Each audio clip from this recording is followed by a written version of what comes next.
Well, welcome to Thought for the Day on this autumnal Friday.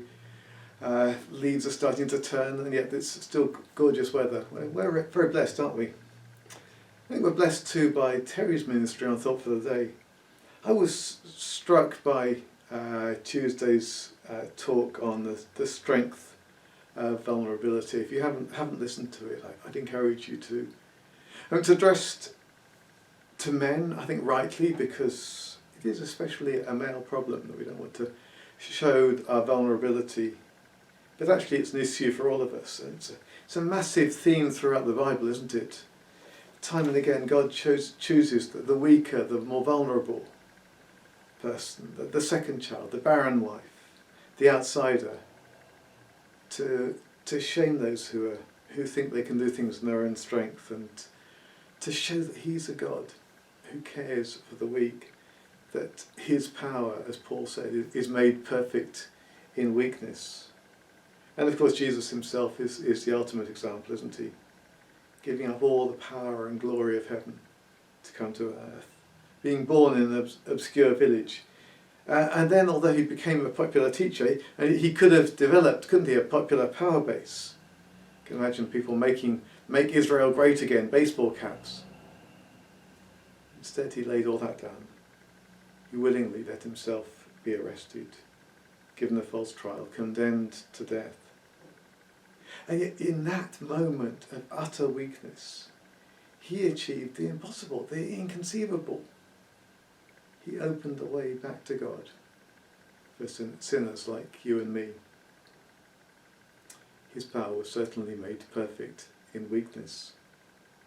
And I think God is wanting to say something to us about that this week, because that idea of vulnerability ties into with what I'd wanted to say today before I even heard Terry's thought for yesterday.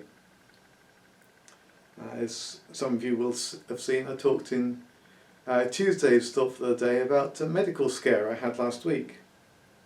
And I think one of the questions people might ask me is why didn't you share that for prayer?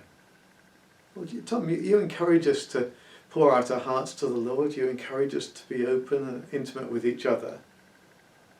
And yet you didn't even mention that on the prayer networks. And the reason actually has a lot to do with vulnerability. Not that I didn't want to make myself vulnerable, but rather that I think that sometimes talking about health can be a distraction from talking about the things that really matter, the things of the heart. You see, ultimately, it's not about our health, is it? Our destiny isn't about our health. It's about our hearts. Someone might said to me in the place where I was working before, oh, at least I've got my health. If I lose my health, I've got nothing left. And that's a terribly dangerous place to be, because if there's one thing we can be pretty sure about in these days of living longer and longer, is that we will start to lose our health. If our hope is in holding on to our health, it's a pretty fragile place.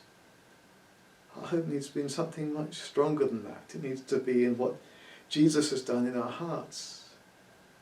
Something that will last forever. See, we're happy on our prayer networks, aren't we, to share problems with our knees, but not about the struggles we're having to hold on to Jesus.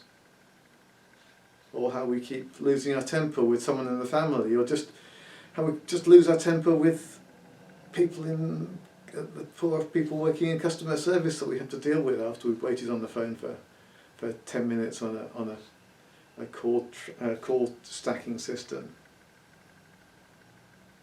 I'm not on the women's prayer network, but I suspect that there are not many ladies there who've asked for prayer, ever wanting to buy clothes or shoes to make themselves feel better.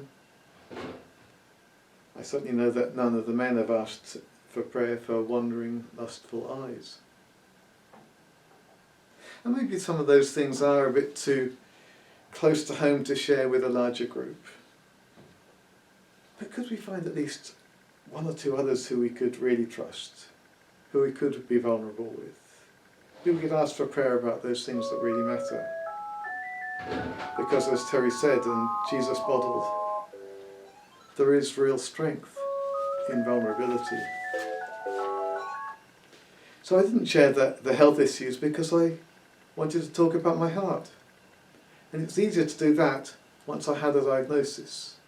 If you'd all known I was going to hospital for tests, all the focus would have been on what had been discovered in my body, not about what was going on in my heart. It's not that I wouldn't have shared if I had turned out to have something serious. Then I'd have been asking for prayer against fear, for peace on whatever hard journey was ahead of me, for trust in God for that. Interestingly, that's the conversation I have been having with someone only this morning, who's asking for prayer against fear in their health situation. But as it happened, I was able to testify on Tuesday in Thought for the Day to God's faithfulness to my heart in that time of uncertainty. Because I think if we're going to be truly vulnerable, truly discover God's power in weakness, the things that Terry was talking about on Tuesday, the things we see in Jesus, we're going to need to learn to be open about our hearts, not just about our health. So may God bless you this beautiful Friday. I'll hopefully see most of you on Sunday.